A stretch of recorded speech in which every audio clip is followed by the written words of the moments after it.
తర్వాతి ప్రశ్న, శ్రావణ కుమారుడి కథ ఏ కాలం నాటిది? ఏమిటి, ఎవరికి తెలీదా? సరే, ఒక చిన్న క్లూ ఇస్తాను. మహాభారత కాలం నాటిదా, రామాయణ కాలం నాటిదా? మహాభారత కాలం.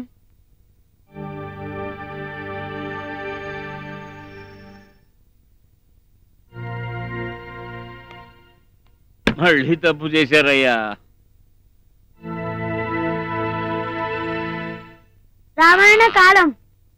అమ్మ పిల్లలారా, క్లూ ఇచ్చిన తర్వాత కూడా మళ్ళీ బజర్ నొక్కడమా?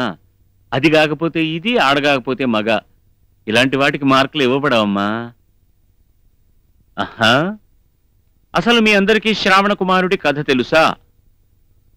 వినండి, చెబుతాను. శ్రావణ కుమారుడి తల్లిదండ్రులు అంధులు, వృద్ధులు. వాళ్ల కోరిక మేరకు వాళ్ళని ఒక కావడిలో ఎత్తుకుని తీర్థయాత్రలన్నీ చేస్తూ ఓ అడవిలో తల్లిదండ్రులకు దాహం వేస్తే కావడి దించి ఓ నదిలో నీళ్లు ముంచుకోబోతుంటే ఆ శబ్దం విని వేటకు వచ్చినటువంటి దశరథుడు ఏదో జంతువు నీటికొచ్చిందని చెప్పి శబ్దభేది అస్త్రాన్ని ప్రయోగించడం, ఆ అస్త్రం తగిలినటువంటి శ్రావణ కుమారుడు చనిపోవడం, ఆ బాధలో ఆ తల్లిదండ్రులు దశరథుడికి శాపం పెట్టడం, అదే రాముడి వియోగంతో దశరథుడు చచ్చిపోవడం. అది కథ. అది వేరే కథ. ఇప్పుడు ఈ బ్యాచ్ కథ ఏమిటంటే మళ్ళీ -10 మార్క్స్. అందుకే చెప్పాను ప్రశ్న విన్న తర్వాత ఆచితూచి బజర్ నొక్కాలి అని. Don't worry, let's go to the next question. Shurpanakha ముక్కు చెవులు కోసింది ఎవరు? ఎస్, లక్ష్మణుడు. కరెక్ట్. తర్వాతి ప్రశ్న, భారతరత్న బిరుదు పొందిన ప్రథమ మహిళ ఎవరు? Indira Gandhi. Very good, very good. తర్వాతి ప్రశ్న, జై జవాన్ జై కిసాన్ ఈ స్లోగన్ ఎవరిది? లాల్ బహదూర్ శాస్త్రి. ఫ్యాంటాస్టిక్, బాగుంది. తర్వాతి ప్రశ్న, ఈ పక్క నుంచి వస్తున్నాయి జవాబులు, జాగ్రత్తగా ఉండాలి మీరు కూడా. జై హింద్ ఈ నినాదం ఎవరిది? Yes, Subhash Chandrabose. Subhash Chandrabose is the correct answer. Very good, very good. Group A వెనకబడుతున్నారు, జాగ్రత్తగా ఉండాలి.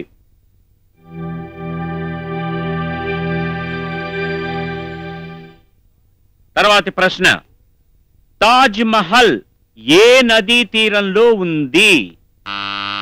యమునా తీరం. Very good. Give them a very big round of applause ladies and gentlemen. ఇప్పుడు ఏ బృందానికి ఎన్నెన్ని మార్కులు వచ్చాయి చూద్దాం. బృందం బి 20 మార్కులు,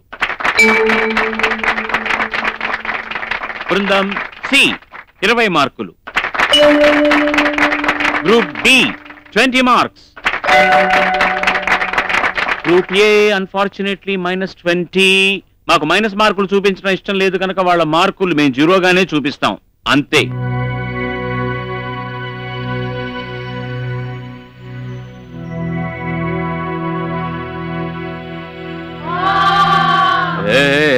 ఇలా అల్లరి చేయకూడదు. అల్లరి చేశారంటే నా కోపం వచ్చి ఏం చేస్తానో తెలుసా? Short break, that's all.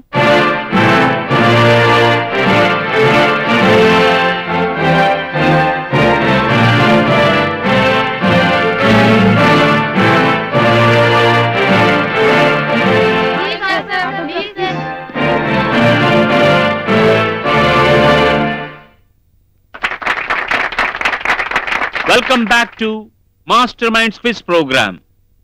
ఈనాటి విజేతల్ని మీకు నేను ప్రకటించే ముందు ఒక చిన్న మాట. పోటీ అన్న తర్వాత గెలుపు ఓటమి రెండూ ఉంటాయి. ఒకరు గెలవచ్చు, ఒకరు ఓడొచ్చు. కానీ పడిపోయిన వాళ్ళు పడిపోయినట్టుగానే ఎప్పుడూ ఉండరు. నిరుత్సాహపడాల్సిన అవసరం లేదు. ఇవాళ ఓడిపోయిన వాళ్ళు పట్టుదలతో కృషి చేస్తే రేపు విజేతలుగా నిలవచ్చు. అలాగే ఇవాళ గెలిచిన వాళ్ళు విజయ గర్వంతో ఊగిపోతూ కృషి చేయడం మానేస్తే రేపు ఓటమిని చవిచూడాల్సి కూడా రావచ్చు. కాబట్టి కృషి చేసి మంచి ఫలితాలని రాబట్టుకోవడమే మీరందరూ కూడా మనసులో పెట్టుకుని చేయాల్సినటువంటి పని. అయ్యా అమ్మా, ఇవాళ విజేతల్ని నేను మీకు ప్రకటిస్తున్నప్పుడు దయచేసి మీరు ప్రోత్సాహపూర్వకంగా చప్పట్టు కొట్టి వాళ్ళందరినీ ఎంకరేజ్ చేయాలి. Today's winners are batch C with 120 marks. Congratulations.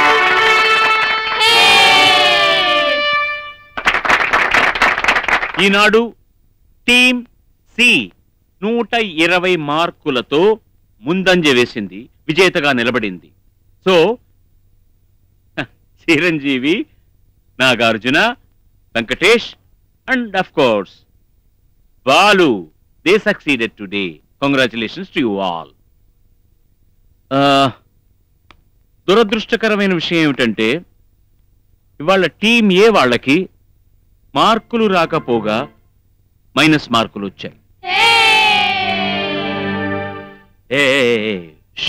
అలా అల్లరి చేయకూడదు. ఇంతకు ముందే చెప్పాను, పడిన గోడలు పడినట్టే ఉండవు, నవ్విన నాపచేను పండుతుంది అని. మీరు డిసప్పాయింట్ కాకండి. బాగా కృషి చేయండి, బాగా చదవండి, చదవండి, చదవండి, చదవండి. పుస్తకానికి మీరు తలవంచండి, ప్రపంచం మీకు తలవంచు. చాలా సంతోషంగా ఉంది మీకు ఈ విషయం చెప్పడానికి. మళ్ళీ వచ్చే ఆదివారం ఈ కార్యక్రమంలోనే కలుసుకుందాం. అంతవరకు సెలవు. సర్వే జనా సుఖినో భవంతు. Bye bye.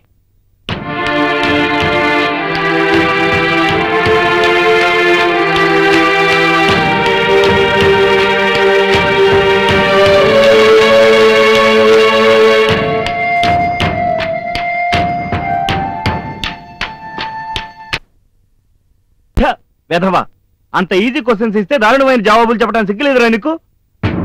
అరే, రామాయణంలో మహాభారతాన్ని మిక్స్ చేస్తావా? ఏ వద్దులా మాట్లాడమే వెధవా, పౌరుషానికి తక్కువ లేదురా నీకు. పౌరుషం ఉన్నవాడు అయితే బాగా చదవాలరా. ఫోన్లేండి, చిన్నపిల్లాడు కదా, రేపు వాడికి అన్నీ తెలుస్తాయి. నువ్వు నోర్మై, నువ్వు అలా వెనకేసుకురాబట్టే వాడు అలా వెనకబడిపోయాడు. వాడి వెనక తిరగడానికి సిగ్గులేదు? ఆ మగ్గాడిదలతో అడ్డగాడిదలా తిరుగుతున్నావు. వాడితో తిరిగావంటే కాళ్ళు ఎరగొడతాను. వాడతో జడ్డంటే నీకు ఏమైందమ్మా? భయం లేకుండా పోతోంది. మళ్ళీ తలెత్తుతావా? ఎంత ధైర్యం నీకు? నువ్వేంట్రా నర్మి? భయం లేకుండా పోతున్నాయి రోజు రోజుకి.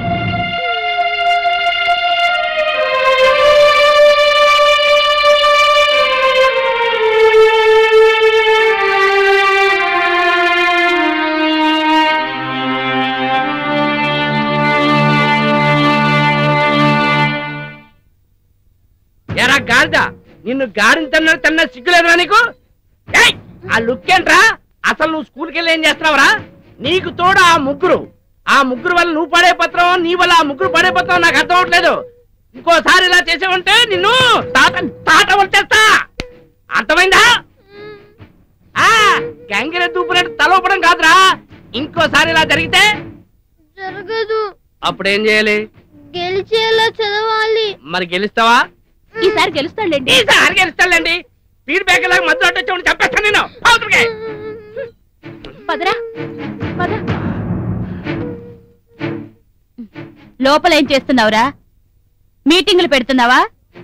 రారా, రమ్మంటుంటే. నీకు ఆటలు డాన్సులు ఎక్కువైపోయాయి. చదువు అంటే బొత్తిగా శ్రద్ధ లేకుండా పోయింది. ఈ పోటీ ప్రపంచంలో ఎలా అడ్జస్ట్ అవుతావురా? చదువు లేకపోతే మీటింగులకి ఎవ్వరూ పిలవరు, సన్మానాలు ఎవ్వరూ చెయ్యరు. నాలాగా చేయించుకోవాల్సిందే. ఏరా, అర్థమైందా? ఏమర్థమైందిరా? ఇలాగే డబ్బులిచ్చి సన్మానాలు చేయించుకోవచ్చని. దానికి బోల్డంత వర్కౌట్ చేయాలి. బోలెడన్ని తెలివితేటలు ఉండాలి. నువ్వెళ్ళి చదువుకో. మొన్న నాకు సన్మానం చేశారు కదా, వాళ్ళకి ఈ రోజు మా సంస్థ వాళ్ళు సన్మానం చేస్తున్నారు. నేను త్వరగా వెళ్ళాలి. వెళ్తున్నాను. బాయ్.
అలా చిన్నపిల్లల్లా ఏడవచ్చా? మరి మేము చిన్నపిల్లలం కాదా? సరే అయితే ఏడవండి. అది అలా ఉండాలి. Good, very good. మీ ఫ్రెండ్స్ మిమ్మల్ని చూసి నవ్వుతున్నారా, వెక్కిరిస్తున్నారా?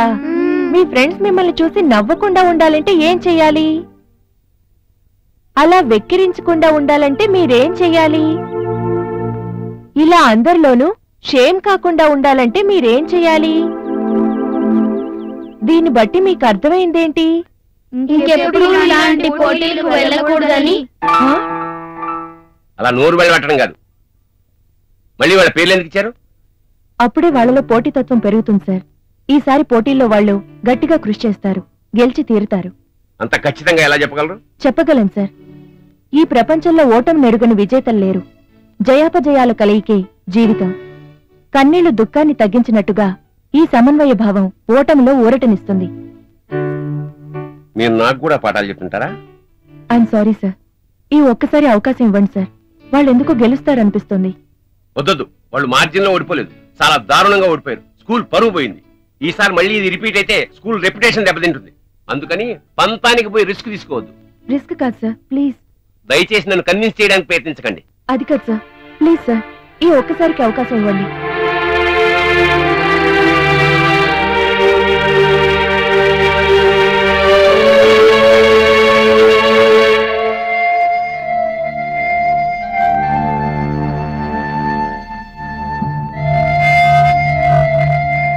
Okay, thank you sir, thank you.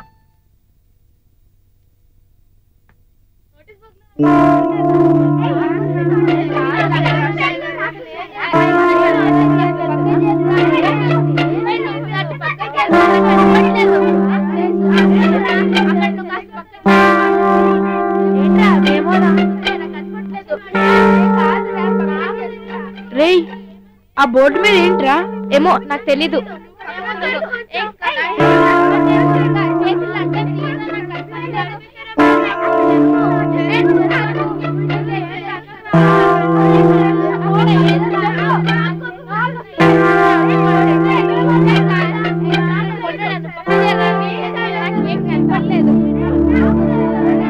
ఏబిసిడీలు మీ పేర్లు నోటీస్ బోర్డు మీద పెట్టారు, చూసుకున్నారా?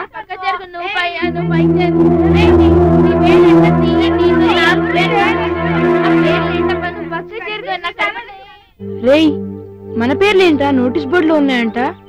వెళ్ళి టీచర్ని కనుక్కుందామా? పదండి.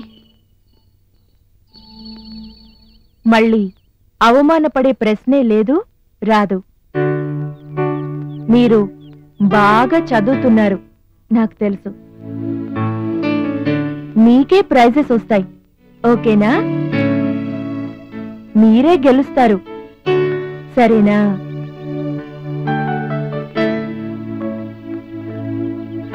విజయం ఒక గమ్యం కాదు, గమనం మాత్రమే.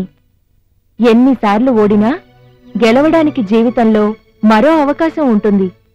అది మీకిప్పుడు అర్థం కాదు. అది మీకు అర్థం అవడానికే మళ్ళీ మీ పేర్లిచ్చాను.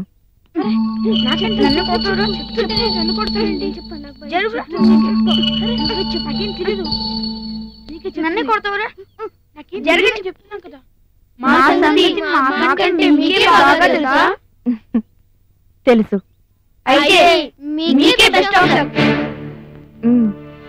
తయారీ క్రీస్తు శకం 600వ సంవత్సరం నుంచే ఉంది. రూపాయి అనే పేరు వెండి నాణెం నుండి వచ్చింది. సంస్కృతంలో రూపిక అంటే నాణెమని అర్థం. ఈ పేరు మీదుగానే రూపాయి అనే పేరు కూడా వచ్చింది. ఢిల్లీని 1540 నుంచి 1545 వరకు పరిపాలించిన షేర్ షా సూరి ప్రవేశపెట్టిన వెండి నాణాన్ని మొట్టమొదటిసారిగా రూపాయి పేరుతో విడుదల చేశారు. ఈ రూపాయి బరువు సుమారు 11.34 గ్రాములు ఉండేది.